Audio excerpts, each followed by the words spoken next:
Welcome to Baba academy online education. હું ગૌરવ મકવાણા બાબા એકેડમીના online platform પર આપ સર્વે વિદ્યાર્થી મિત્રોનું હાર્દિક સ્વાગત કરું છું. તો આપણે ભણી રહ્યા છીએ ધોરણ 10નું ગાલા અસાઇનમેન્ટ વર્ષ 2026. બોર્ડની પરીક્ષા લેવાની છે એના અસાઇનમેન્ટ આપેલું છે ગાલા અસાઇનમેન્ટ, એ આપણે ભણી રહ્યા છે. જેમાં પ્રશ્નપત્ર 3 વિભાગ એ અને બી ભણી ગયા. પ્રશ્નપત્ર 2 નો વિભાગ એ બી સી 4 એ બી સી ડી ચારે એક લેક્ચરમાં ખતમ કરેલું છે. લખ્યું છે ને, એક જ લેક્ચરમાં ખેલ ખતમ. એમ આ જે વિભાગ ડી નો એક જ લેક્ચરમાં ખેલ ખતમ કરવાનો થાય. વિભાગ સી નો વિભાગ એ બી આપણે વેલ પરફેક્ટ ભણી ગયા. કયા પ્રશ્નપત્રનો? ત્રીજાનો. આજે શેનો જોવાનો છે? પ્રશ્નપત્ર 3 નો વિભાગ સી ભણવાનો છે. બરાબર, શરૂઆત કરીએ. દાખલા નંબર 38. દાખલા નંબર 38 આપેલો છે. જોઈએ રકમ. ચેપ્ટર નંબર 3 દ્વિચલ સુરેખ સમીકરણ. રકમ આપી છે કે 5 વર્ષ પછી જેકબની ઉંમર વર્ષમાં તેના પુત્રની ઉંમર વર્ષમાં આપી છે એના કરતાં કેટલી હશે? 3 ગણી હશે. તો 5 વર્ષ પહેલા જેકબની ઉંમર તેના પુત્રની ઉંમરથી 7 ગણી હોય તો તેમની વર્તમાન ઉંમર શોધો. સાહેબ શું 5 ગણીને આમ આટલી ઉંમર નથી તેટલી ઉંમર કરો છો કે? બરાબર, આમાં પકડવાનું શું? આ દાખલો આવી ગયો, ચોપડીનો જ છે. તેમની વર્તમાન ઉંમર શોધો. જ્યારે જે શોધવાનું હોય ને એને ધારી લેવાનું. છેલ્લે શું લખ્યું છે કે જે ઉંમર શોધવાની છે એને ધારી લેવાની. અહીંયા લખ્યું છે કે વર્તમાન ઉંમર શોધો, તો આપણે ધારી લેવાની જે બે વ્યક્તિ આપે છે બંનેની. બરાબર, તો લખવાનું કે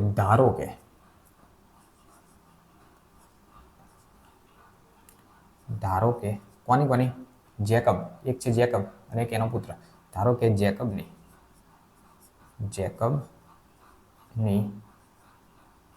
વર્તમાન ઉંમર કેટલા વર્ષ? x વર્ષ તથા તેના પુત્રની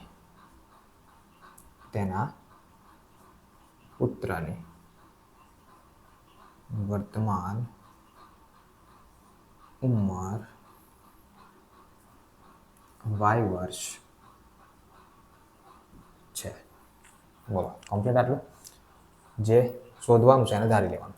તો પુત્રની y વર્ષ, જેકબની x વર્ષ, આ બે ઉંમર ધારી લીધી. હવે રકમ ફરી વખત વાંચવાની. હવે જે કહે છે એ ફરી વખત લખવાનું. પાછું શું લખ્યું છે? 5 વર્ષ પછી જેકબની ઉંમર. તો પહેલી વાત તો આટલે સુધી વાંચો. 5 વર્ષ પછી જેકબની ઉંમર. તો 5 વર્ષ પછી જેકબની ઉંમર કેટલી હશે? અત્યારે કેટલી જેકબની ઉંમર? x વર્ષ. તો 5 વર્ષ પછી કેટલી હોય છે? ના ખબર પડી. જો અત્યારે કોઈ વ્યક્તિની ઉંમર 15 વર્ષ છે. કોઈ વ્યક્તિની ઉંમર કેટલા વર્ષ છે? 15 વર્ષ. તો 5 વર્ષ પછી કેટલી હોય? 20 વર્ષ. એ કેમની ખબર પડી? તો અત્યારે જે છે એની અંદર 5 ઉમેરી દીધા એટલે ખબર પડી. તો અત્યારે જેકબની ઉંમર કેટલા વર્ષ છે? x વર્ષ. તો કેટલી થાય 5 વર્ષ પછી? x ની અંદર 5 ઉમેરવા પડે એટલે x વત્તા 5 વર્ષ થાય. બરાબર, તો 5 વર્ષ પછીની ઉંમર લખીએ.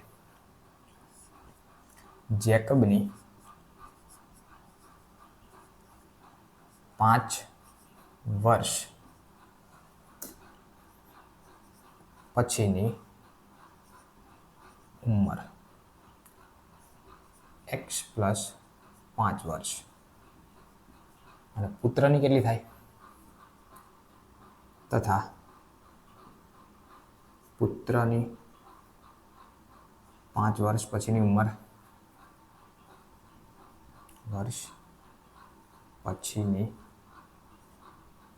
ઉંમર એની y વર્ષ થાય તો y પ્લસ 5 થાય વર્ષ થાય. ચલો, આ ખબર પડી. જેકબની અત્યારે કેટલી?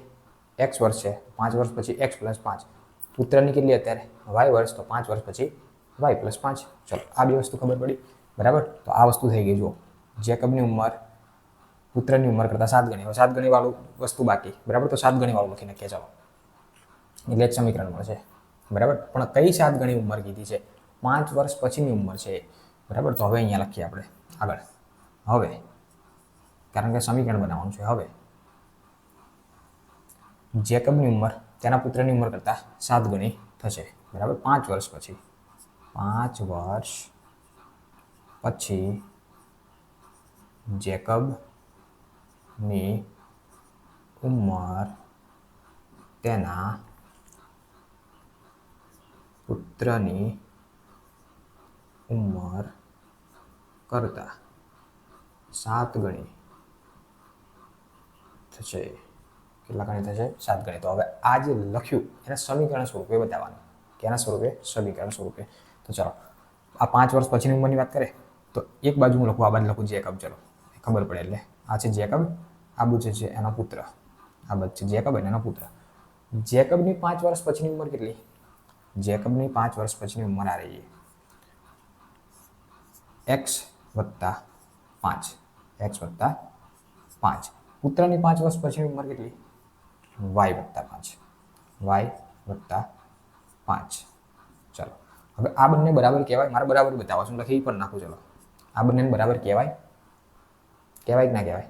ના કહેવાય. ભલે મેં લખ્યા એટલે કહેવાય, લખ્યા એટલે કહેવાય એવું જરૂરી ના હોય કંઈ. બરાબર. શું કહે છે? જો જેકબ અને પુત્ર, એટલે જેકબ એના ફાધર છે, તો ફાધરની ઉંમર અને પુત્રની ઉંમર ક્યારેય સમાન હોય? ના હોય.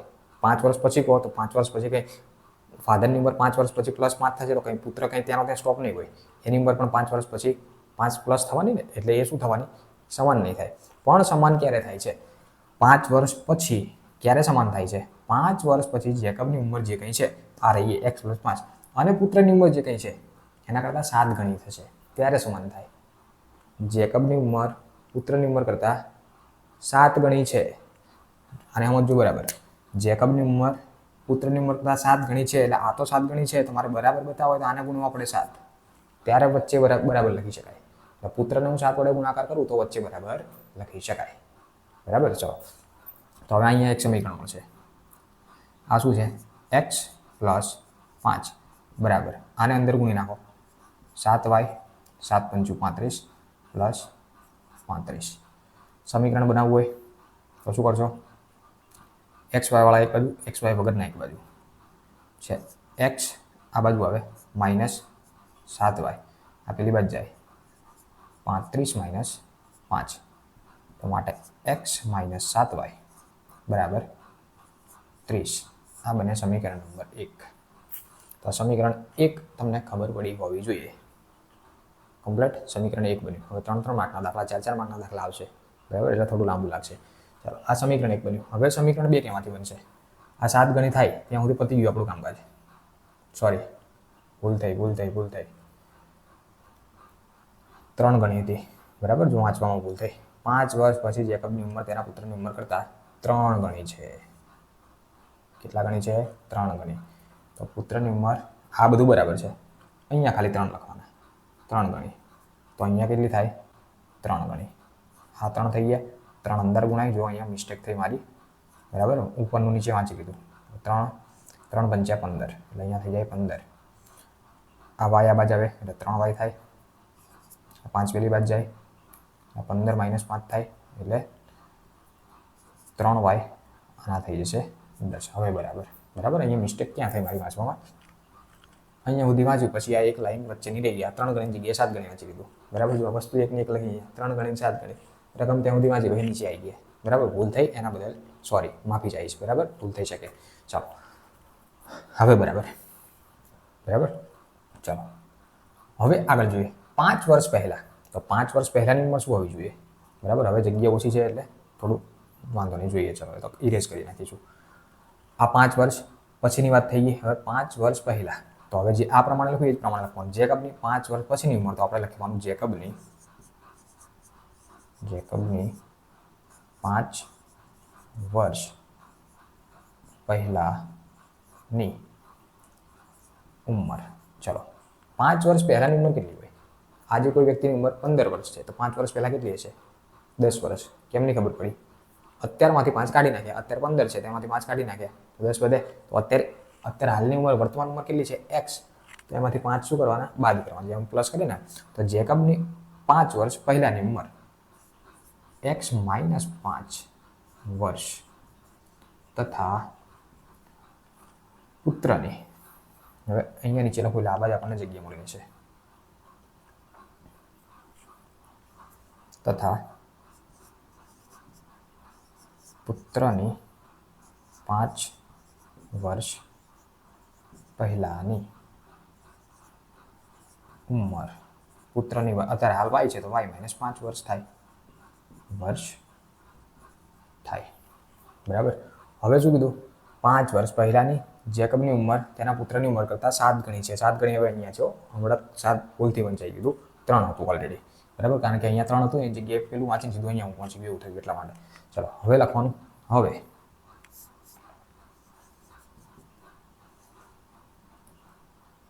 5 વર્ષ પહેલા જેકબની ઉંમર તેના પુત્રની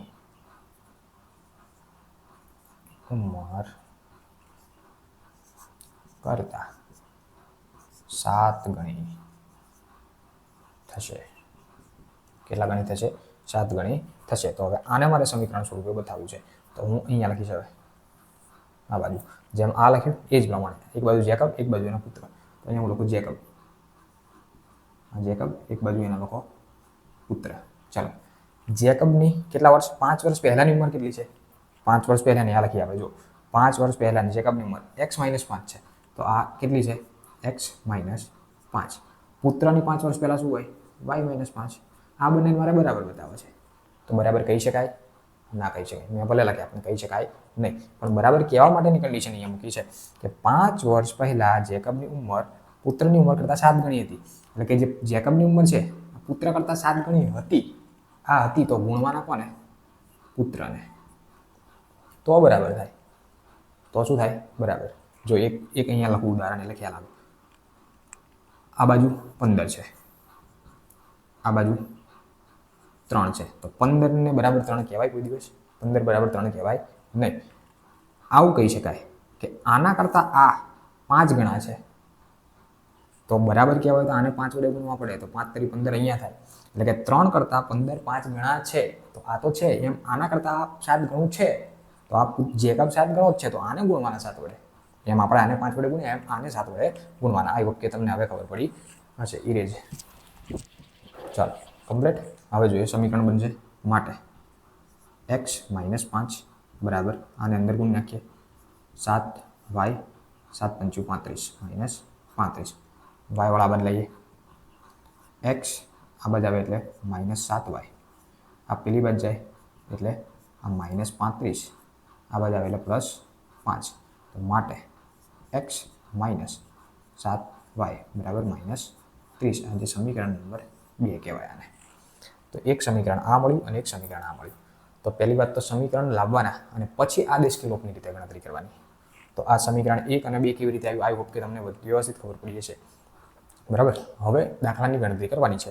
તો હું પહેલાં તો આને કરી ઇરેજ અને પછી આગળ ગણતરી કરીશ. સમીકરણ 1 અને 2 પહેલાં અહીંયા લખી નાખીશ. બરાબર. સમીકરણ 1 શું છે અને 2 શું છે? બરાબર.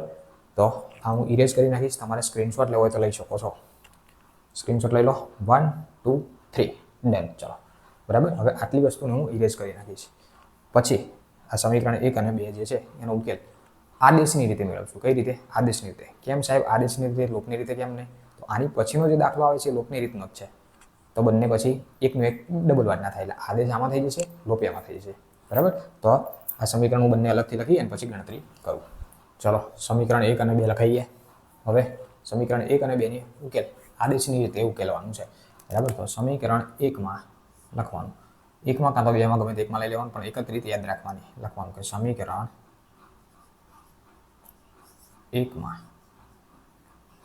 x માટે આદેશ લેતા.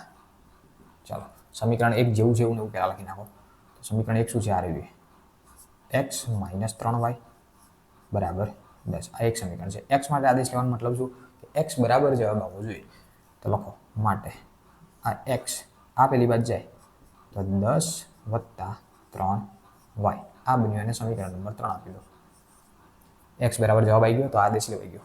હવે સમીકરણ 3 ની કિંમત 2 માં મૂકવાની, 1 માં મૂકવાની નહીં, કારણ કે જવાબ ના આવે. કેમ કે આ આવ્યું કેમાંથી? 1 માંથી આવ્યું. તો પછી એમાં એમાં પાછું નહીં મૂકવાનું. ચાલો તો લખવાનું સમીકરણ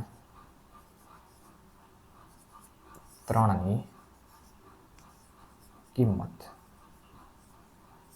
સમીકરણ 2 માં મૂકતા.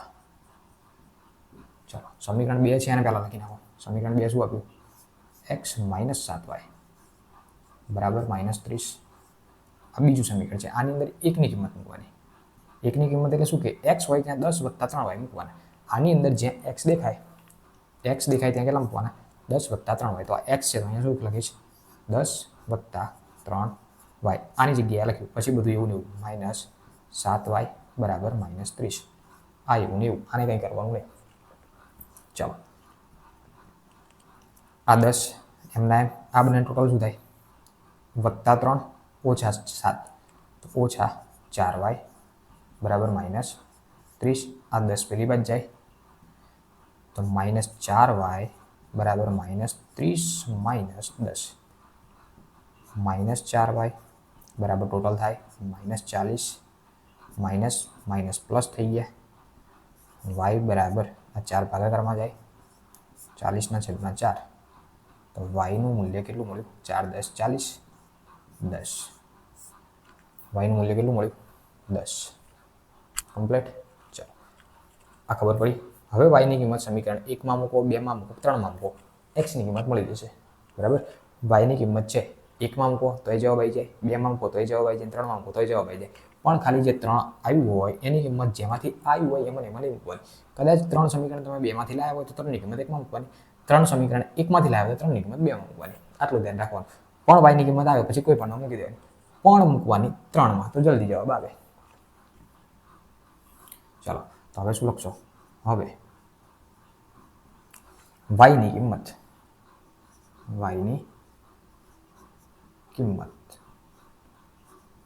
સમીકરણ 3 માં મૂકતા. ચાલો સમીકરણ 3 છે એમ પહેલા લખી નાખો. 3 કયું છે? આ રહ્યું x બરાબર 10 + 3y. તો માટે x ની જગ્યાએ x જ 10/10 + 3 y શોધે કેટલા? 10.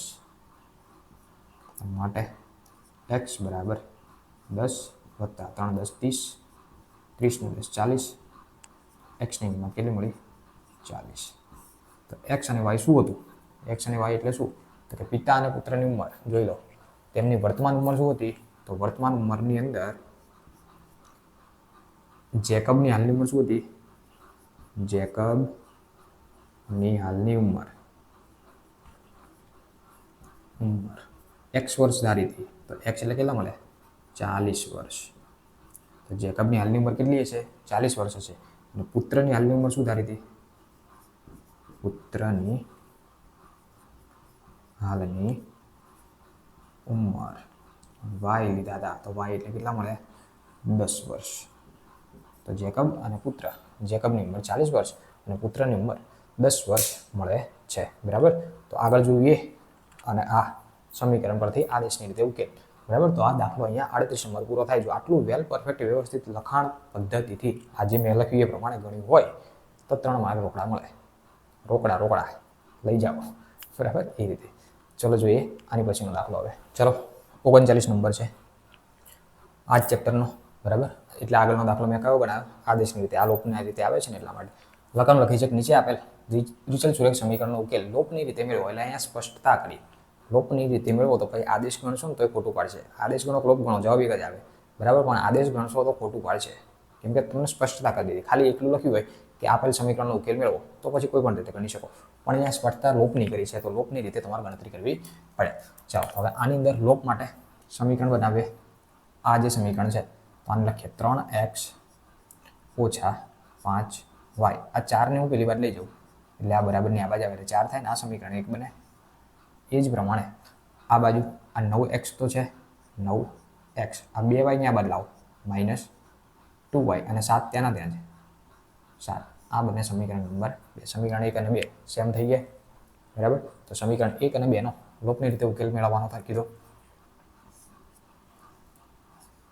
સમીકરણ 1 અને 2 માં 2 માટે લોપની રીતે ઉકેલતા. બરાબર. ઉકેલતા. બરાબર. જો હવે સ્ટેપ બાય સ્ટેપ પદ્ધતિસર લખવાનું બધું. ચલો સમીકરણ 1 અને 2 ને લખી નાખો. સમીકરણ 1 શું આપ્યું? એક્સ માઇનસ 5y બરાબર 4 આ એક છે અને સમીકરણ 2 શું આપ્યું 9x માઇનસ 2y બરાબર 7 સમીકરણ આ છે 2 લોપનો મતલબ શું કે એક કોઈ પણ ચલવાળું છે એને લોપ કરી દેવાનું લુપ્ત કરી દેવાનું ઉડાડી દેવાનું કહેવાનો મતલબ ચલવાળું કોઈ કાં તો એક્સ ચલવાળું છે એને લુપ્ત કરી નાખો કાં તો વાય ચલ છે એને લુપ્ત કરી નાખો ચલો તો પણ લુપ્ત કરવા માટે સરખા હોવો જોઈએ અહીંયા 5 છે તો અહીંયા 5 છે તો ના થાય અહીંયા 3 છે તો અહીંયા 3 છે ના થાય તો બનાવવા પડે ના થાય શું કરવાના બનાવવાના તો કેવી રીતે બને આને હું 3 વડે ગુણાકાર કરી નાખું તો અહીંયા 9 છે તો અહીં 9 થઈ જાય એટલે આ 3 વડે ખાલી ગુણીશ અને જો કંઈ ખબર ના પડે તો નીચેનો એક્સનો જે ચલ છે એ ઉપર ગુણી દેવાનો એટલે કે આને 9 વડે આ એક્સનો ચલ છે 3 એને અહીંયા ગુણી દેવાનો કંઈ ખબર ના પડે ત્યારે બરાબર બાકી ખબર પડે કે અહીંયા આ ગુણીશ તો સમાન થશે તો લખવાનું હવે જે કર્યું એ લખવાનું શું કર્યું તો કે સમીકરણ 1 ને 3 વડે ગુણ્યો સમીકરણ 1 ને 3 વડે તથા બીજાને કોઈ વડે નથી ગુણતા તો કંઈ ના હોય તો 1 લખી નાખવાનું તથા સમીકરણ 2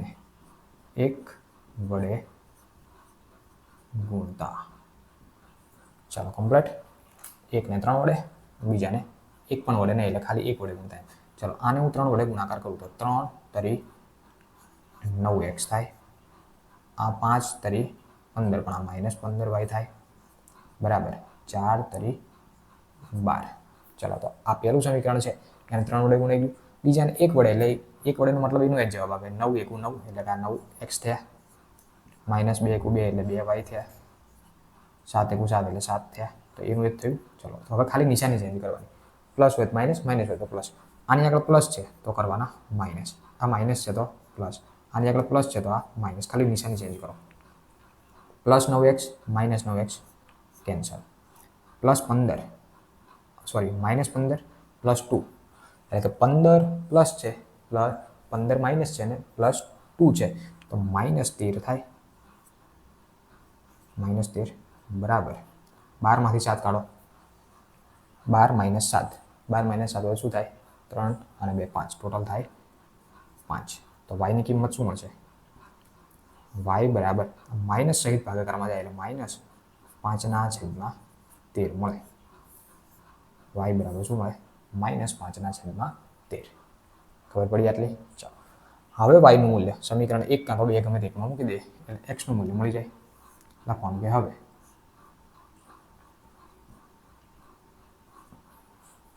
y ની કિંમત સમીકરણ 1 માં મૂકો તો જવાબ આવે 2 માં મૂકો તો પણ જવાબ આવે સમીકરણ આપણે 2 માં મૂકીએ ચલો આગળનું 1 માં મૂકી દો ને સમીકરણ 2 માં મૂકતા ચલો સમીકરણ 2 શું આપ્યું છે આ રહ્યું 9x માઇનસ 2y બરાબર 7 આ છે સમીકરણ 2 y કેટલા શોધે જે શોધે એ y ની જગ્યાએ મૂકવાના બાકી બધું એવું નહીં રાખવાનું ચલો આમાં y છે નથી તો આ 9x એમને માઇનસ 2 પણ એમને y ની જગ્યાએ ખાલી માઇનસ 5/13 લખવાના માઇનસ 5/13 બરાબર 7 છે તો 7 પણ એમના એમ ખાલી y ની જગ્યાએ કિંમત મૂકી કમ્પ્લીટ ચાલો માટે આ 9x એમને આ માઇનસ માઇનસ પ્લસ 2 5 10 અને છેદમાં 13 એમના બરાબર 7 ડન ચલો હવે અહીંયા ભાગાકારમાં છે ભાગાકારમાંથી કાઢી નાખવા છે તો શું કરવાનું તો આને અહીંયા ગુણી દેવાના આને પેલી બાજુ ગુણી દેવાના એટલે ભાગાકારમાંથી નીકળી જશે ખાલી અથવા તો આ આખું પેલી બાજુ લઈ જાઓ એમ પણ થઈ શકે તો એને પેલી બાજુ જ લઈ જઈએ એ વસ્તુ કરી નાખીએ તો એ જ થાય આ 9x બરાબર x વાળું પેલી બાજુ અચળ પદ આ 7 9x બરાબર 7 અને આ બરાબરની આ બાજુ આવે એટલે માઇનસ 10/13 કમ્પ્લીટ ચાલો 9x એમનું એમ 9x બરાબર અહીંયા સાદું આના છેદમાં કંઈ નથી 1 ચોકડી ગુણાકાર 13 × 91 માઇનસ 10 એકુ 10 અને છેદમાં 13 ચાલો માટે 9x બરાબર બાદબાકી કરીએ એટલે થશે 81/13 બરાબર આપણે x બરાબર જવાબ જોઈએ તો હજુ કરીએ માટે 9 ગુણાકારમાં છે તો આ બાદ ભાગાકારમાં આવે x બરાબર 81/13 તો હતા અને ગુણ્યા 9 9 9 81. તો એક્સ બરાબર ફાઇનલ આન્સર કેટલો મળ્યો? 9/13. બરાબર. તો લખવાનું કે માંગેલ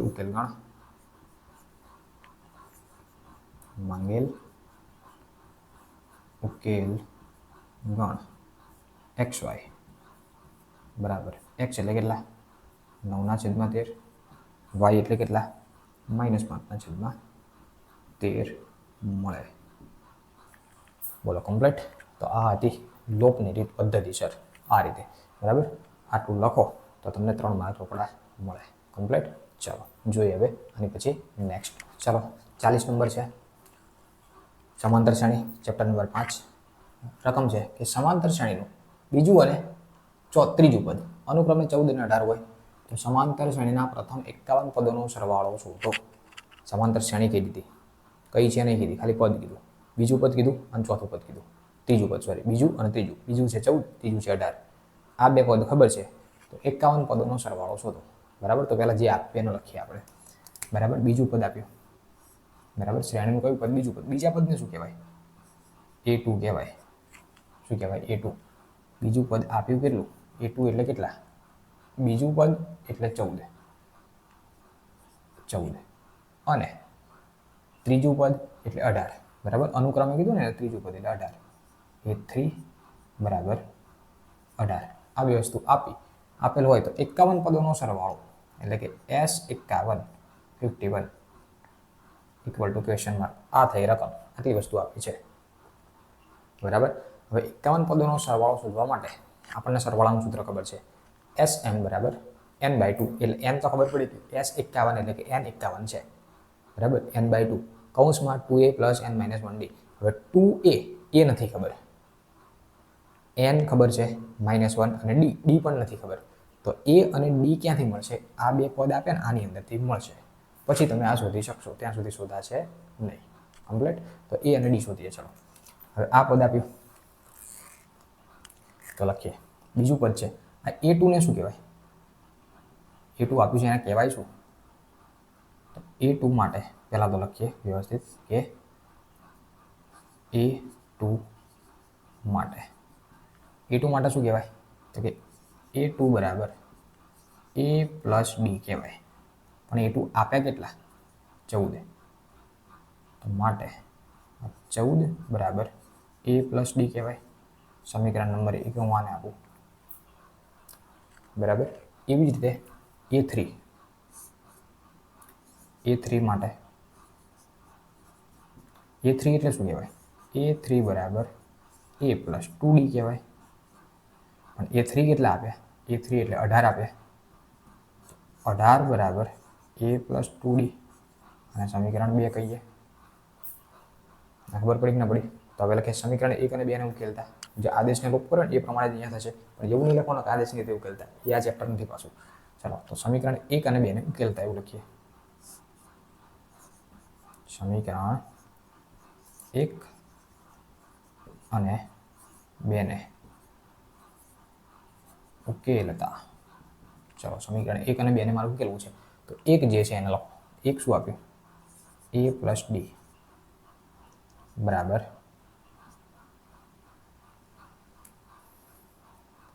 એક કામ કરીએ. આ સમીકરણ છે ને એમાં a બરાબર જવાબ લાવીએ અને આમાં મૂકી દઈએ.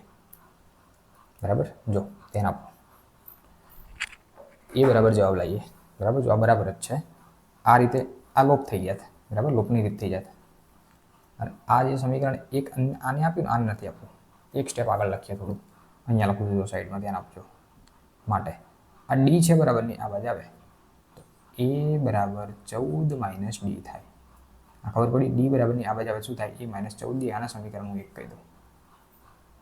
પડી ખબર? ચલો હવે લખવાનું. આ સમીકરણ 2 તો આવી ગયું. આમ બરાબર જ હતું. બરાબર. પણ પેલું હોત તો લોપ પ્રમાણે થાય. ચલો અહીંયા લખીએ હવે કે સમીકરણ 2 માં 1 ની કિંમત મૂકતા સમીકરણ 2 માં 1 ની કિંમત મૂકવાની. 2 છે પહેલા લખી નાખો. 2 શું આપ્યું? આને હું પહેલા લખું. a + 2d બરાબર 18. આની અંદર a ની કિંમત મૂકવાની એટલે a દેખાય ત્યાં 14 - d મૂકવાના.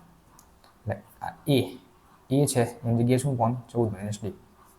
14 - ડી આ પ્લસ 2d બરાબર 18. બોલો આ ખબર પડી કે ના પડી? ડન. ચાલો ટોટલ શું થશે? આ 14 બરાબરની પેલી બાજુ છે, પણ એ પહેલાં આ બંને ટોટલ શું થાય? ખાલી ડી થાય. -d + 2d ખાલી ડી આ બરાબરની પેલી બાજુ જાય. 14 માઇનસ 18 માઇનસ 14, 18 ત્યાં જતા 14 આ બાજુ 18 માઇનસ 14, તો ડીની કિંમત કેટલી મળી? 18માંથી 14 જાય તો 4. બોલો આ ખબર પડી કે ના પડી? ડી બરાબર 4. બરાબર. અહીંયા એક સ્ટેપ મેં વધાર્યું. આને પણ હું આપી શકતો સમીકરણ 1, તો અહીંયા થતું સમીકરણ 1 અને 2 ને ઉકેલતા, તો સમીકરણ 1 અને 2 ને ઉકેલો એટલે અહીંથી થોડું એક જ બે સ્ટેપ વધી જાય કહેવાનું, એટલા માટે શોર્ટ કર્યું મેં થોડું. ચાલો હવે શું કરશો? ડીની કિંમત મળી ગઈ, તો ડીની કિંમત સમીકરણ 1માં મૂકીએ તો મને એની કિંમત મળશે. તો લખવાનું કે હવે ડીની કિંમત સમીકરણ 1માં મૂકતા, 2માં મૂકો તો જવાબ આવી જાય. બરાબર. પણ 1માં મૂકશો જલ્દી આવી જાય, કારણ કે બરાબરની પેલી બાદ લઈ જવાની વારો નહીં આવે. ડીની કિંમત સમીકરણ 1માં મૂકતા, એક સમીકરણ શું છે? a બરાબર 14 માઇનસ ડી છે. તો માટે a બરાબર 14 માઇનસ ડી એટલે કેટલા? 4. તો a બરાબર કેટલા થઈ જશે? 10. તો a અને d મને મળી ગયા. શરૂઆતમાં વાત કરી કે s 15 પદોનો સરવાળો શોધવો હોય તો a અને d ખબર હોવી જોઈએ, તો a અને d મને મળી ગયા. મળી ગયા કમ્પ્લીટ. ચાલો તો હવે 15 પદોનો 51 પદોનો સરવાળો. તો હવે લખીએ s 51 માટે. બરાબર. તો sn નું સૂત્ર મૂકીએ. sn બરાબર n/2 કૌંસમાં 2a પ્લસ n - 1 b. ચલો માટે n એટલે કેટલા લેવાના? 51 પદ છે. s 51 બરાબર n એટલે 51/2, 2a એટલે કેટલા? 10 શોધે, પ્લસ n એટલે 51 પદ છે, 51 - 1, અને d એટલે કેટલા? d કેટલા શોધે? 4. ચલો બરાબર. નીચે બરાબર. અહીંયા ભાગાકાર કરશો તો પોઈન્ટમાં જવાબ આવશે, તો આપણે પોઈન્ટમાં લાવવું નથી. 51/2 એમને એમ રાખો, ખાલી અંદરનું સાદું આપો. 2 10 20 પ્લસ બંને બાદબાકી કરો તો આ થઈ જશે 50. આ થઈ ગયા 4. આ 51/2 20 પ્લસ 5 ચોક 20 અને પાછળનો 0 એટલે 200, એટલે કે 50 × 4 કરો તો 200 થાય. હવે બંને ટોટલ કરો, અહીંયા ગણતરી કરવું માટે s 51 બરાબર 51/2 એમના એમ, આ બંને ટોટલ થઈ જશે 220. બરાબર. આ ગુણાકાર કહેવાય. અહીંયા ભાગ ચાલશે તો શું થઈ જશે? 1 અને 0 110/2. બરાબર. એટલે કે આટલું ફાઇનલ આન્સર 51 × 110 કરવાનો. તો આપણે કરી નાખીએ ગુણાકાર. ફાઇનલ આન્સર 51 પદોનો સરવાળો ટોટલ s 51 = 5610 થાય. બરાબર. જોઈ લો કમ્પ્લીટ. આટલું વ્યવસ્થિત પદ્ધતિસર લખો એટલે તમને 3 માર્ક મળી જાય. બરાબર. જોઈએ હવે આગળ. ચાલો આગળ છે 41 નંબર, ચેપ્ટર નંબર 7 યામ ભૂમિતિ. 41માં લખ્યું છે બતાવો કે 0 6 -5 3 3 એક સમદ્વિભુજ કાટકોણ ત્રિકોણના શિરોબિંદુઓ છે. બરાબર. કાટકોણ ત્રિકોણ એક છે. બરાબર. આપણે પહેલા આકૃતિ દોરીએ કાટકોણ ત્રિકોણ માટે. અહીંયા જ ડ્રો કરું. કાટકોણ ત્રિકોણ તમને કીધો છે. બરાબર. આ a b c ખૂણો b કાટકોણ છે. બરાબર. આ 0 6 લઈ લઈએ. આને 0 6 માઇનસ વાળું અહીંયા લઈ લે, -5 3, અને c ને આ લઈ લે 3 1. બરાબર. તો આ સમદ્વિભુજ ત્રિકોણ છે, કાટકોણ ત્રિકોણ, એના શિરોબિંદુઓ છે. બરાબર. તો x1 y1 x2 y2 બધા લખી નાખીએ આપણે. ચાલો અહીંયા લખીએ a of x1 y1 બરાબર એની જગ્યાએ શું લખશો? -5 3. બી of x2 y2 x2 y2 B of આ છે બી 0 અને 6 sea of x3 y3 y3 sea of શું લખશો 3 અને 1 ચલો complete x a b c x1 y1 x2 y2 અને x3 y3 હવે સમજવી ભુજ ત્રિકોણ કાટકોણના શિરોબિંદુ ક્યારે હોય તો આપણને ખબર છે કે કાટકોણ ત્રિકોણ હોય તો આ બાજુનું જે માપ આવે એ અને આ બાજુનું જે માપ આવે બંનેનો વર્ગ અને સરવાળો કરો તો આટલું થવું જોઈએ કાટકોણ ત્રિકોણનો નિયમ ખબર છે કે આનું માપ ધારો કે એવું સમજીએ કે આનું માપ 5 છે બરાબર આનું 5 છે બરાબર તો આનો વર્ગ કરો એ આટલું થવું જોઈએ તો 5 નો વર્ગ 25 5 નો વર્ગ 25 ટોટલ સરવાળો કેટલો થાય 50 અને પાછું વર્ગમૂળ તો આનું ટોટલ જવાબ વર્ગમાં 50 હોવો જોઈએ બરાબર એવું કંઈક કહેવા માંગે છે તો એ આપણે આન્સર મેળવશું ક્યાંથી આન્સર ક્યાંથી મેળવશું તો આપણને જે બિંદુ આપે છે એમાંથી બરાબર તો આ બે બિંદુ વચ્ચેનું અંતર એ અને બી પછી બીસી અને એસી વચ્ચેનું અંતર કેટલું મળે છે એ ચેક કરવાનું થાય તો લખીએ હવે આ એ બી વચ્ચેનું અંતર શોધવું તો લખીએ એ બી વચ્ચેનું અંતર એ બી વચ્ચેનું અંતર તો લખીએ માટે એ બી બરાબર સૂત્ર શું છે x1 a અને b માં x2 x1 y2 y1 છે તો લખો x2 - x1 નો વર્ગ વત્તા y2 - y1 નો વર્ગ બરાબર નીચે બરાબર વર્ગમૂળ x2 એટલે 0 માઇનસ x1 એટલે -5 તો આ નિયમના માઇનસ અને આ માઇનસ એટલે પ્લસ થઈ જશે 5 નો વર્ગ પ્લસ y2 એટલે 6 માઇનસ y1 એટલે 3 એનો વર્ગ ચલો અહીંયા સુધી ક્લિયર ડેટા ક્લિયર તો હવે ખાલી સાદુરૂપ આપો વર્ગમૂળમાં 0 + 5 એટલે ખાલી 5 નો વર્ગ 25 પ્લસ 6 - 3 એટલે 3 નો વર્ગ 9 તો ટોટલ એ બી બરાબર આન્સર શું આવે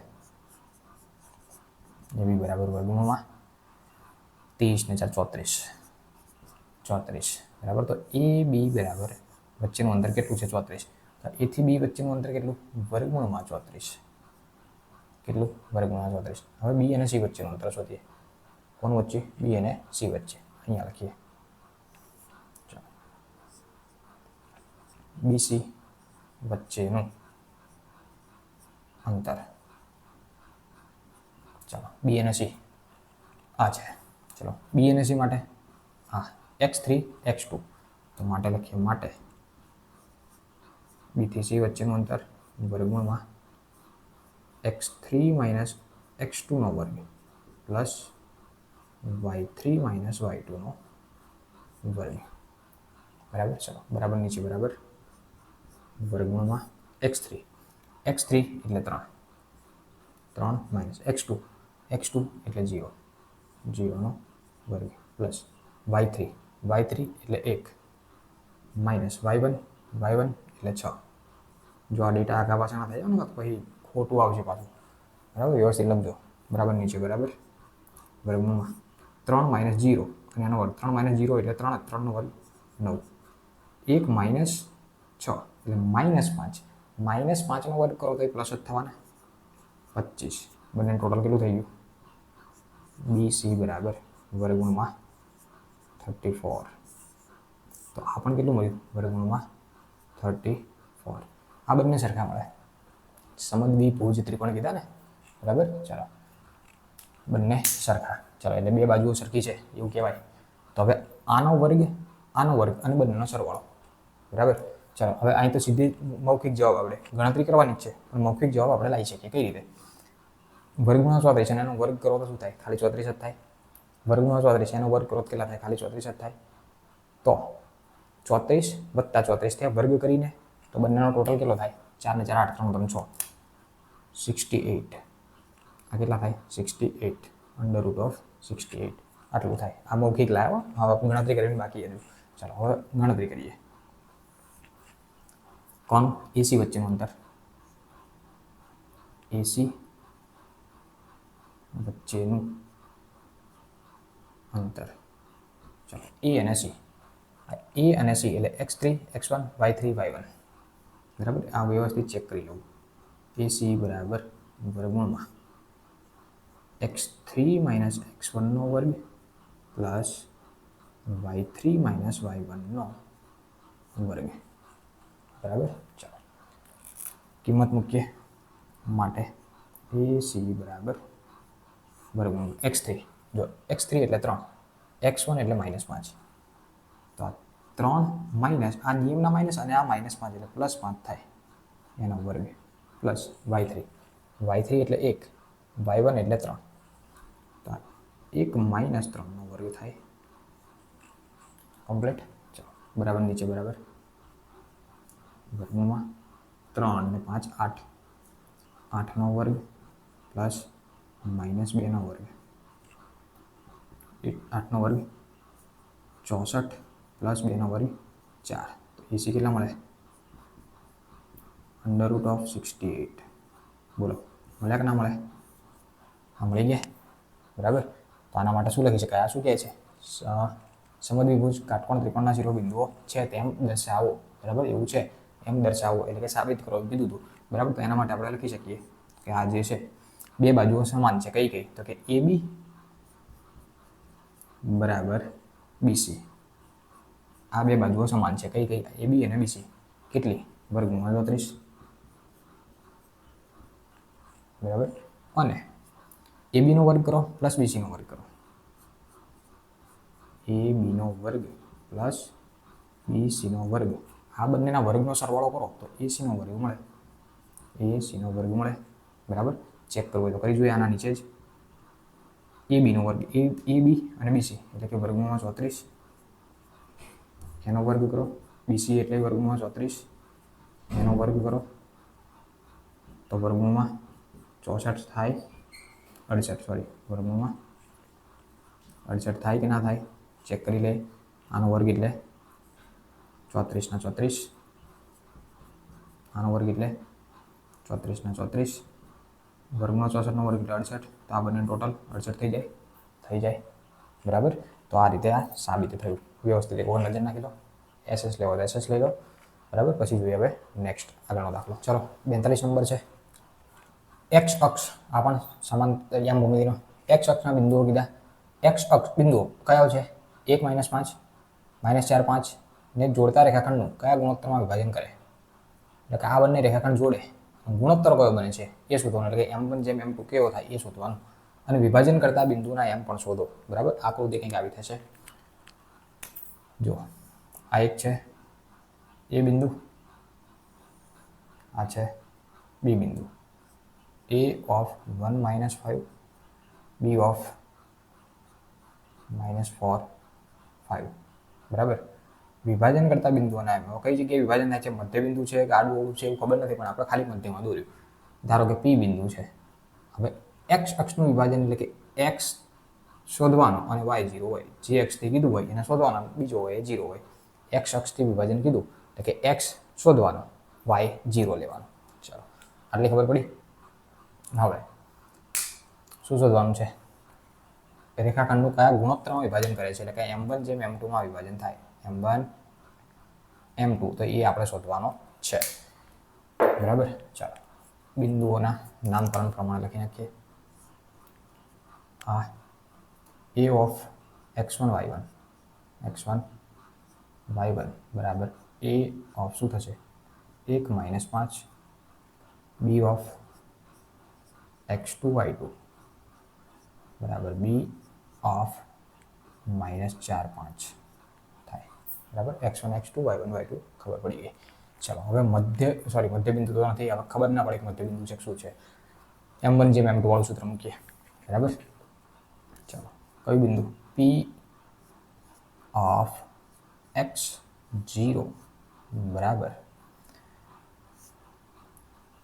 m1 x2 plus m2 x1 by m1 plus m2. અને બીજું y માટે m1 y2 plus m2 y1 by m1 plus m2. આ પેલું M1 જેમ M2 વાળું સૂત્ર છે. હવે આપણને એટલી તો ખબર પડે કે અહીંયા x આપ્યો નથી, x ને તો શોધવાનો છે. તો અહીંયા M1 M2 એ શોધવાનો છે, તો એ તો મળવાનું છે જ નહીં. હા, કોમન ખબર પડે. શું કહે છે અહીંયા બંને નામ આપે હોય, બરાબર, બંને P બિંદુ જે વિભાજન કરે છે બંને બિંદુ આપ્યા હોય તો તમે M1 M2 શોધી શકો, પણ વચ્ચેનું બિંદુ જ નથી આપ્યું તો તમે M1 M2 શોધી શકો નહીં. તો આની અંદર આપ્યું કયું છે? આ y અક્ષનું બિંદુ. તો y અક્ષનું આપ્યું છે તો અહીંયાથી M1 M2 અહીંથી મળે, આમાં ના મળે, બરાબર. તો અહીંયા લખીએ કે y અક્ષ માટે શું છે? 0 બરાબર M1 y2. ઉપર થોડું લખવું હોય તો લખજો,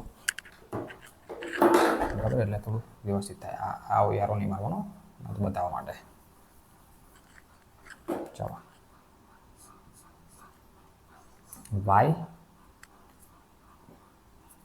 p of x 0 માં y તરીકે 0 હોવાથી, બરાબર. તો આના બરાબર આ લખીએ તો માટે 0 બરાબર M1 આ લખવાનું. આ 0 બરાબર આ બીજું x ના પહેલા માટે આ, y ના માટે આ. ચાલો, M1 y2. હવે જો આ y2 એટલે 5, તો આ 5 થશે એટલે 5 M1 plus M2 y1. y1 એટલે -5, તો પ્લસ માઇનસ -5 થઈ જાય, -5 M2. ચાલો, છેદમાં M1 પ્લસ M2. આ ભાગાકારમાં M1 પ્લસ M2 છે, આ બાજુ આવે તો ગુણાકાર થઈ જાય. તો અહીંથી અહીંયા ગુણાકારમાં એટલે 0 થઈ જાય, કેમ કે 0 સાથે ગુણાકાર કરો કે ભાગાકાર કરો તો એક જ થાય. 5m minus 5m2. આ ખબર પડી કે ના પડી? આ ભાગાકારમાંથી આ બાજુ એટલે 0 થઈ ગયા. ચલો, આ માઇનસ આ બાજુ આવે એટલે આ 5m2 બરાબર 5m1 થાય. બંને બાજુ સમાન શું છે? 5 5 કેન્સલ. અથવા એવું ના કરવું હોય તો M1 અહીંયા છે તો M2 ને અહીંયા હું લઈ જાઉં. આ M2 ને ક્યાં લઈ જાઉં? આના છેદમાં, એટલે આવું થશે જો. અને આ 5 ને આ બાજુ લાવું, આ M2 ને આ બાજુ લઈ જાઉં, એટલે 5 ના છેદમાં 5 બરાબર M1 ના બાય M2, એટલે કે 1 1 થઈ જાય. એટલે ગુણોત્તર તમને શું મળે? M1 જેમ M2 બરાબર 1:1 મળે. ગુણોત્તર શું મળે? 1:1. એટલે કે અહીંયા શું હશે ગુણોત્તર તરીકે? 1:1. એટલે કે 1:1 ગુણોત્તર એટલે શું? મધ્યબિંદુના યામ. 1:1 ગુણોત્તર એટલે શું? મધ્યબિંદુના યામ. તો આપણને શું પૂછ્યું? રેખાખંડ કયા ગુણોત્તરમાં વિભાજન કરે છે? તો કયા ગુણોત્તરમાં? 1:1 ગુણોત્તરમાં વિભાજન કરે. તો એક આન્સર આ મળે. હવે શું કીધું? વિભાજન બિંદુ જે કરે છે એના યામ પણ શોધો. તો મધ્યબિંદુના યામ થશે હવે તો, બરાબર. હવે એક વસ્તુ ફિક્સ છે, આ તો જીરો જ છે, અહીંયા શોધવાના આવે નહીં, તો x શોધવાનું થાય, બરાબર. તો હવે એટલી ખબર પડી કે 1:1 ગુણોત્તર હોવાથી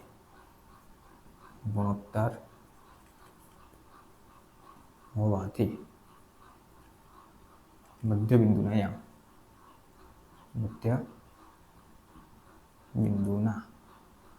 યામ જેમાં x એમ જ શોધવાનું છે કારણ કે y તો 0 છે, જેમાં p of x અને 0 આપેલ છે, એટલે કે y 0 આપે છે તો x શોધવાનો છે. તો x અક્ષ માટેનું જ લખવાનું. તો x માટે લખીએ તો x બરાબર શું કહેવાય? મધ્યબિંદુ માટે x2 plus x1 by 2, y માટે y1 y2 plus y1 by 2. ચાલો, x માટે મારે શોધવાનું છે કયો x આવે? x બરાબર x2 એટલે -4. તો લખો -4 પ્લસ x1 એટલે 1 ના છેદમાં 2. તો ટોટલ x બરાબર શું થશે? -4 પ્લસ 3/2. xનું એમ શું મળે? -3/2. એટલે ફાઇનલ આન્સર કંઈક આવો થાય, p of x0. x એટલે શું? -3/2 અને y તો 0 જ લેવાનું છે, એટલે આ ફાઇનલ આન્સર થયો, બરાબર. પહેલાં તમને શું પૂછ્યું? વિભાજન કરતા કયા ગુણોત્તરમાં વિભાજન કરે? 1:1 ગુણોત્તર. વિભાજન કરે દે પછી બિંદુના યામ -3/2 અને 0. તો આ પ્રમાણે પદ્ધતિસર લખાય. તો 42 દાખલો પૂરો. જોઈએ આગળ. 43 વર્તુળોનો દાખલો છે, બરાબર. રકમ આપી પહેલાં એને જોઈએ. બરાબર. જો આ એક સાબિતી કરીને લખીને મૂકી પ્રમેય ટાઈપ છે. સાબિત કરો કે વર્તુળના વ્યાસના અંત્ય બિંદુએ દોરેલા સ્પર્શકો સમાંતર હોય.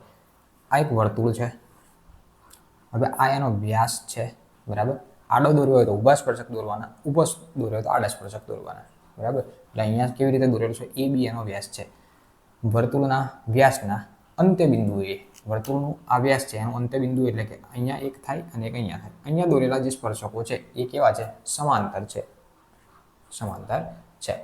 હવે અહીંયા જો થિયરી લખવાની હતી એટલે પહેલા મેં લખીને મૂકી દીધી છે વ્યવસ્થિત, બરાબર. ખાલી સમજૂતી તમને આપવાની રહેશે. અહીં આકૃતિ મુજબ શું છે, એ બી એ ઓ કેન્દ્રિત વર્તુળનો વ્યાસ છે.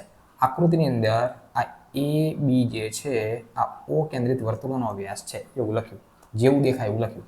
બીજું શું, જેમાં પીક્યુ અને એમએન એ ઓ કેન્દ્રિત વર્તુળના એ અને બીમાં દોરેલા સ્પર્શકો છે. હવે જો આ પીક્યુ અને એમએન એ આ એની અંદર દોરેલો એમએન અને પીક્યુની અંદર દોરેલો બીની અંદર દોરેલો પીક્યુ એ શું છે, એના સ્પર્શકો છે. જેવું દોર્યું એવું લખ્યું પાછું, બરાબર. શાબ્દિક ભાષામાં લખ્યું છે. ચાલો, તો આની અંદર જોતા શું થાય, બી એ લંબ એમ એન થાય.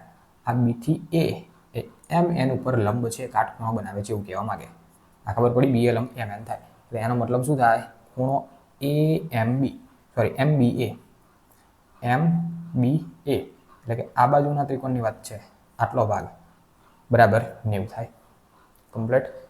સેમ તે જ પ્રમાણે આ પાયાને લીધો, હવે ઉપરના પાયાને લઈએ. એ બી લંબ પીક્યુ થાય, એથી લંબ પીક્યુ, આ પીક્યુ પર ઊભો છે એટલે આ બાજુનો કાટખૂણો બનાવે. તો એ બી ક્યુ, આ એ બી અને ક્યુ આ બાજુ બરાબર 90 થાય, બરાબર. એટલે કે આમ જોવા જાઉં તો અહીંયા યુગ્મ કોણ પણ દર્શાવે. જો અહીંથી આમ આમ અને આમ ઝેડ બને, ઊંધો ઝેડ, ઊંધો એન, સીધો ઝેડ, સીધો એન, આ બધા બને તો એને શું કહેવાય, યુગ્મ કોણની જોડ કહેવાય. એટલે કે એમ એ બી, એમ એ બી આ 90નો ખૂણો છે, આ 90નો ખૂણો છે અને એ બી ક્યુ, એ બી ક્યુ આ બરાબર 90નો ખૂણો છે.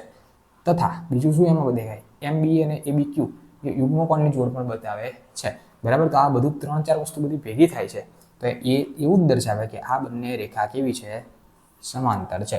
એટલે કે પી ક્યુ અને એમ એન કેવી રેખા છે, સમાંતર છે. આની અંદર થિયરી આપેલી છે, બરાબર. કોઈ આંકડાકીય માહિતી છે ને, એટલે મેં પહેલા લખીને મૂકી દીધું હતું, પછી ખાલી સમજૂતી આપવાની હતી. Done, okay. જોઈએ હવે આની પછી. ચાલો 44 નંબર, આ પણ વર્તુળ ચેપ્ટરનો છે. રકમ આપી છે 2 સમકેન્દ્રી વર્તુળો, આને મોસ્ટ ટાઈમ ટીક મારી દેવો, બરાબર. ચોપડીમાં પણ આપ્યો છે અને કોઈ પણ વર્ષનું પેપર પકડી લો 2020 થી લઈને 2025 સુધી દર વર્ષે આ દાખલો હોય એવું જરૂર નથી 13 અને 8 જ આપ્યા હોય, 41 42 આપ્યા હોય, ચોપડીમાં 5 અને 3 આપ્યા તો 5 અને 3 આપ્યા હોય, બરાબર. કોઈ પણ આપ્યું છે પણ આ દાખલો હશે છે, બરાબર, ગેરંટી સાથે. 2 સમકેન્દ્રી વર્તુળો જે છે 2 સમકેન્દ્રી વર્તુળોની ત્રિજ્યા 13 અને 8 છે. મોટી ત્રિજ્યાવાળા વર્તુળ એક નાની ત્રિજ્યા એક જીવા નાની ત્રિજ્યાવાળા વર્તુળને સ્પર્શે તો એની લંબાઈ શોધો, બરાબર. તો આપણે આકૃતિ દોરીએ.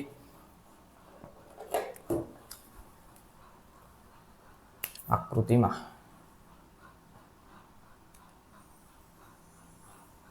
બે વર્તુળ છે, બરાબર. એક 13 સેમીનું, એક સમકેન્દ્રી એટલે કેન્દ્ર એક જ, વર્તુળ 2, બરાબર. આપણે આકૃતિ થોડી અલગ હોઈ શકે, હાથથી દોરીએ એટલે એવું થાય.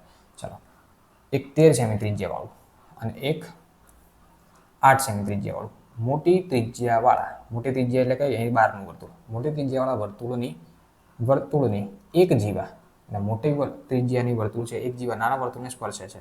એટલે કે આ બહારની જે જીવા છે એ નાના વર્તુળને શું થાય, સ્પર્શે. તો આ સ્પર્શી, બરાબર, જીવા સ્પર્શે છે તો આ જીવાની લંબાઈ શોધો. એટલે જીવાને હું એ બી કહી દઉં તો એ બી બરાબર મારે શોધવાના છે. હવે મોટું વર્તુળ કયું, તો કે અહીંથી લઈ અહીંયા, તો આ મોટા વર્તુળની ત્રિજ્યા થઈ કેટલી, 13 સેમી. અને નાના વર્તુળની ત્રિજ્યા હું અહીંયા દોરું તો કેટલી થઈ, 8 સેમી. તો આમ જોવા જાવ તો આ કાટકોણ ત્રિકોણ બને, અને હું ઓ કહી દઉં, ઓ અહીંયા સી કહી દઈએ, બરાબર. ચાલો, તો આ રીતે કંઈક આકૃતિ બને. હવે દરેક દાખલાની અંદર આવો જે દાખલો હોય એની અંદર આવી જ આકૃતિ દોરી દેવી, બરાબર. ચાલો, હવે મોટા વર્તુળની ત્રિજ્યા, બંને ત્રિજ્યાઓ લખી પહેલા. મોટા વર્તુળની ત્રિજ્યા, મોટા વર્તુળને આપણે કેપિટલ આર કહીએ, કેપિટલ R બરાબર 13. સેમી એવું કંઈ લખ્યું નથી એટલે 13 જ લખીએ. સેમી લખ્યું તો લખતા પણ અત્યારે આમાં કંઈ લખ્યું નથી. એવી જ રીતે નાના વર્તુળની ત્રિજ્યા, નાના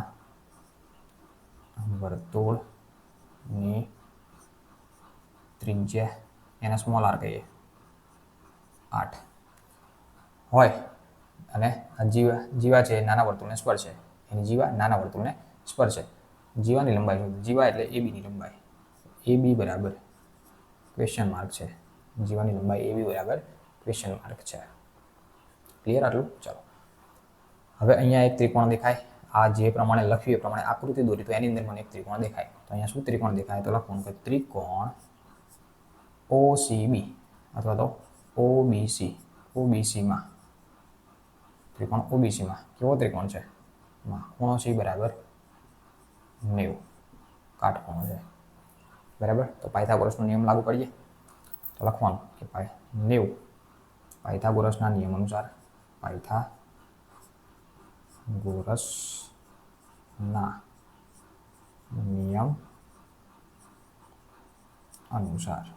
ચલો પાયથાગોરસનો નિયમ શું કે કર્ણનો વર્ગ બરાબર બંને બાજુનો વર્ગનો સરવાળો. કર્ણ એટલે કે OBનો વર્ગ. તો લખીએ માટે OBનો વર્ગ. આ થઈ ગયો કર્ણ. કાટકોણ છે એની સામેનો કર્ણ. બે બાજુનો વર્ગનો સરવાળો OCનો વર્ગ વત્તા BCનો વર્ગ. ચલો OB, O થી B નું માપ કેટલું આપ્યું? હા OB બરાબર. ત્રિજ્યા R એટલે OB 13નો વર્ગ, OC 8નો વર્ગ પ્લસ BCનો વર્ગ. એમનો એમ કેમ કે BC શોધવાના છે. 13નો વર્ગ કેટલો થાય? 169 169.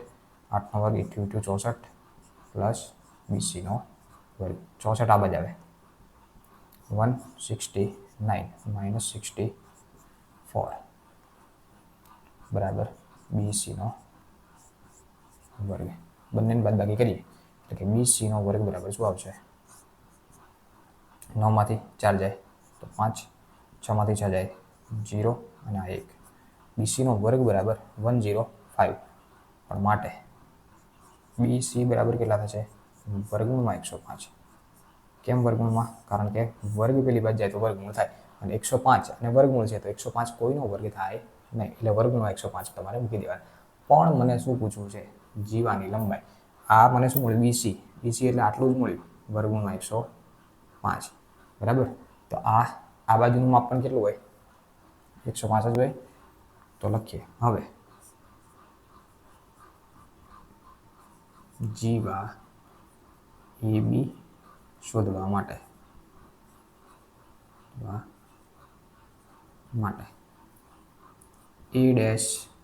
A'(C')B હોવાથી. કેમ આવું હોવાથી? એટલે કે A'(C')B એટલે કે આટલું અંતર સરખું છે. બરાબર. કારણ કે આ કેન્દ્ર છે એટલા માટે. તો લખી શકાય AC બરાબર BC. BC એટલે કેટલા? તો AC બરાબર પણ કેટલા થઈ જાય? વર્ગમૂળમાં 105. તો આ AC મળે. AC મારથી કોઈ મતલબ નથી. મારે AB નું માપ શોધવું છે. તો A થી B નું માપ કેટલું થશે? તો હવે લખવાનું કે જીવા AB બરાબર A થી B એટલે શું? AC વત્તા BC. સોરી AC વત્તા BC બરાબર. AC એટલે વર્ગમૂળમાં 105. BC એટલે પણ વર્ગમૂળ 105. તો આ બે વખત થઈ ગયા. તો AB બરાબર 2√105. તો AB જીવાનું માપ થયું. કમ્પ્લીટ. બરાબર. જોઈ લેજો. જોઈએ હવે આની પછી. ચાલો 45 નંબર છે. બરાબર. ઉપરની ટાઇટલમાં રકમ લખી છે એ લખી નથી, ખાલી કોષ્ટક મેં બતાવ્યું છે. રકમ શું લખી છે જોઈ લઈએ આપણે એપ્લિકેશનમાં. 45 નંબરમાં નીચેની માહિતી એક ગામના 200 કુટુંબો માટે તેમના ઘર ચલાવવા માટે કુલ માસિક ખર્ચનું વિતરણ દર્શાવે છે. એટલે આ કંઈક માહિતી આપી છે. એ રૂપિયાની અંદર કુટુંબોની સંખ્યા છે. એક ગામનું 200 કુટુંબો છે એનું ઘર ખર્ચ બતાવે છે મહિનાનું. બરાબર. કેટલા છે ટોટલ? 200. આનો તમે સરવાળો કરો એટલે 200 થાય. હવે નીચે લખ્યું કુટુંબોની માસિક કુલ ખર્ચનો બહુલક શોધો. શું શોધવાનું કીધું? બહુલક તમને શોધવાનો કીધો છે. ચાલો તો પહેલી વાત માટે બહુલકનું સૂત્ર શું થાય? પહેલા તો આપણે સૂત્ર લખીએ, પછી એની અંદર ડેટા કયો યુઝ થાય એ લખીએ. બરાબર. ચલો બહુલકનું પહેલાં તો હું અહીંયા સૂત્ર લખું. બહુલક ઝેડ બરાબર, જો આ સીધું ના લખતા, એની ઉપર હજુ ડેટા લખવાનો છે, અહીંયા નીચે મારે જગ્યા નથી એટલે ચલો ઝેડ બરાબર સૂત્ર શું થશે? L plus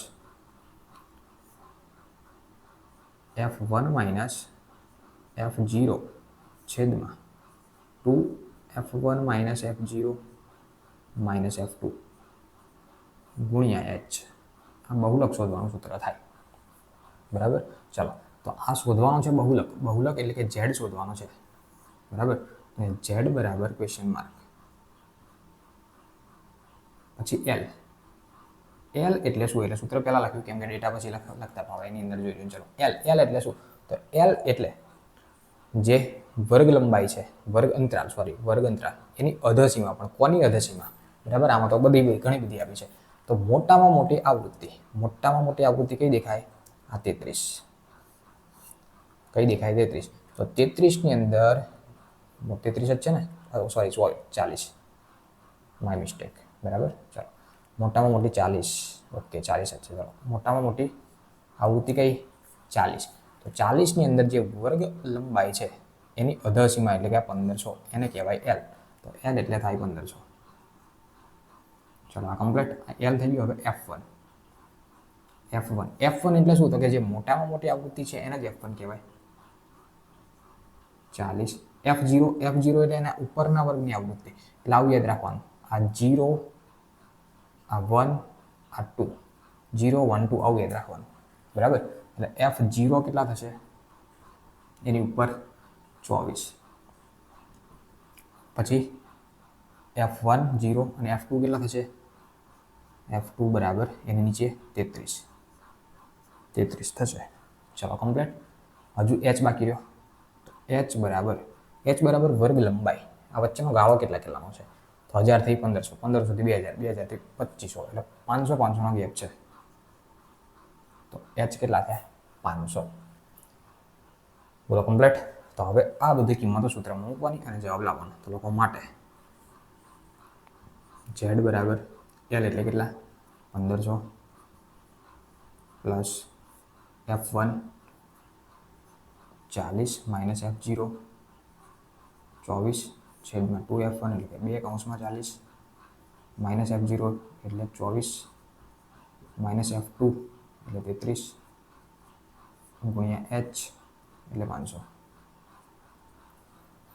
complete. ચલો હવે ગણતરી કરીએ. બરાબર નીચે બરાબર. આ છે 1500 પ્લસ બંનેની બાદબાકી કરીએ. 40માંથી પહેલા કાઢવાના 24 એટલે 6 અને 4 16. બરાબર. 6 એટલે 30 અને 10 ચલો 16. નીચે બધાનું ટોટલ 4 દુ 8 એટલે 80 માઇનસ આ માઇનસ એટલે બંનેનું પ્લસ થશે એટલે 24 માઇનસ 24 માઇનસ 33 ટોટલ 4 5 6 અને 7 3 ને 2 5 57 મલ્ટીપ્લાય બાય 500. કમ્પ્લીટ. ચલો બરાબર નીચે બરાબર 1500 પ્લસ આ છે 16. નીચે બાદબાકી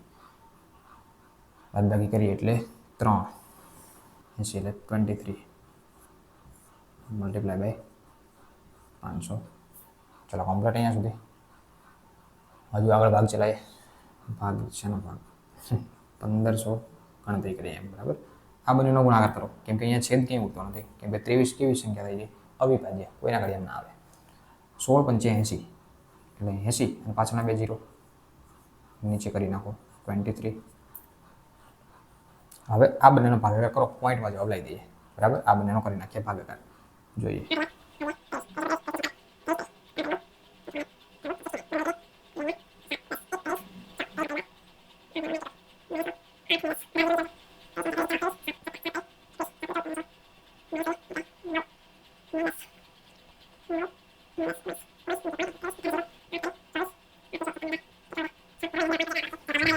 ટોટલ આ 1500 હતા પ્લસ આ બંનેનો ભાગાકાર કેટલો આવ્યો? 347.8. તો ફાઇનલ આન્સર ઝેડ બરાબર કેટલો થઈ જશે?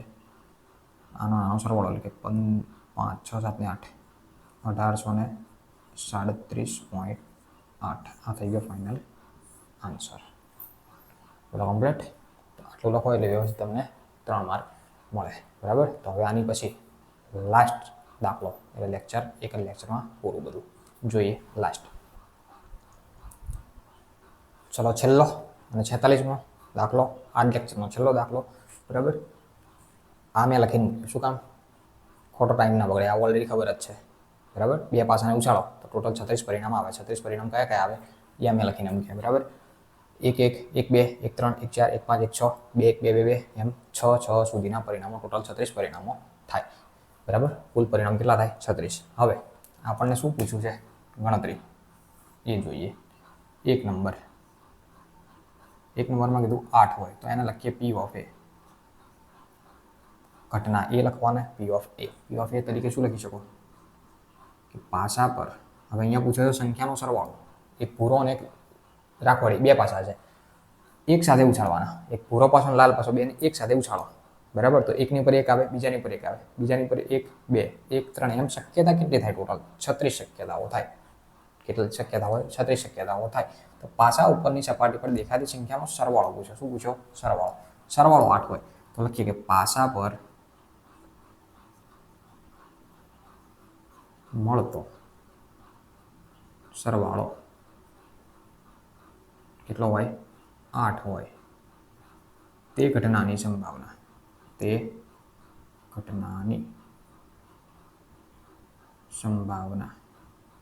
છેદમાં કુલ પરિણામ.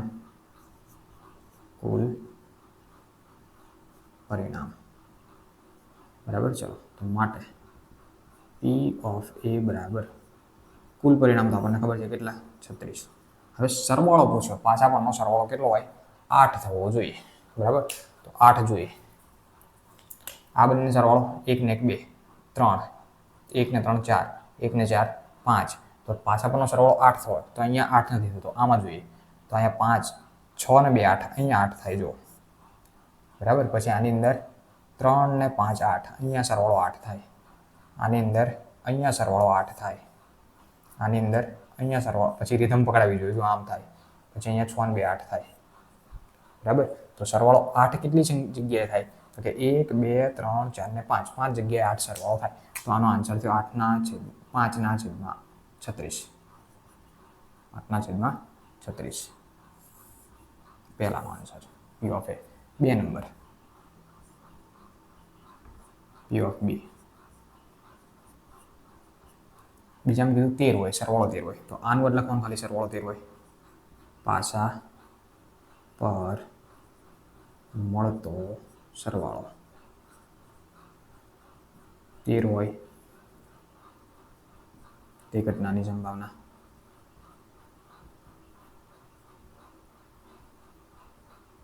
અને છેદમાં કુલ પરિણામ.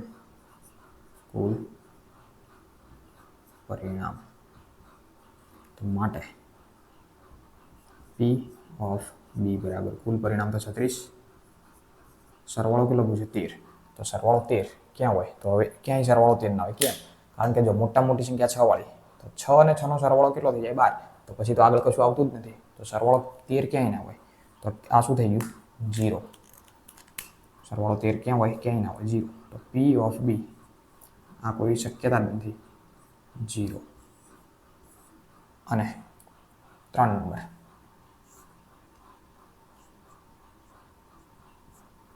P ઓફ C બરાબર પાસા પરનો સરવાળો કેટલો કીધો? 12 કે તેનાથી નાનો હોય.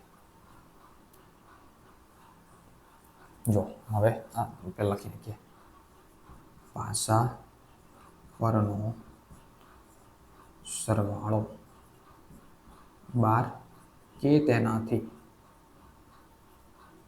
નાનો હોય તે ઘટનાની સંભાવના છેદમાં કુલ પરિણામ. હવે જો સરવાળો કેટલો હોય? 12. સરવાળો કેટલો હોય? 12 અથવા એનાથી નાનો. તો સૌથી મોટી સંખ્યા આ છે તો આનો સરવાળો કેટલો છે? 12. અને એનાથી નાનો કયો છે? આ બધા 1 1 સુધી આ બધા સરવાળા નાના જ કહેવાય. તો બધી સંખ્યા થઈ, બધી લેવાની. તો બધી સંખ્યા એટલે કઈ? 36 36 પરિણામ આવે. તો માટે શું થશે? P ઓફ C બરાબર કુલ 36 અને કુલ પરિણામ પણ 36. 36 36 કેન્સલ. આન્સર ફાઇનલ શું થશે? પી ઓફ સી બરાબર 1. બોલો કમ્પ્લીટ. બરાબર. તો આ 3 માર્કમાં આવો દાખલો હોઈ શકે. બરાબર. તો આટલું વ્યવસ્થિત તમે ગણો તો તમને 3 માર્ક રોકડા મળી જાય. તો આ એક લેક્ચરની અંદર વિભાગ સીનો ખેલ ખતમ. એક જ લેક્ચરની અંદર વિભાગ સી પૂરો. બરાબર. વિભાગ સી હવે નેક્સ્ટ લેક્ચરની અંદર આપણે જોઈશું વિભાગ ડી. બરાબર. તો અહીંયા સુધી રાખીએ છીએ. સો થેન્ક્સ ફોર અટેન્ડિંગ.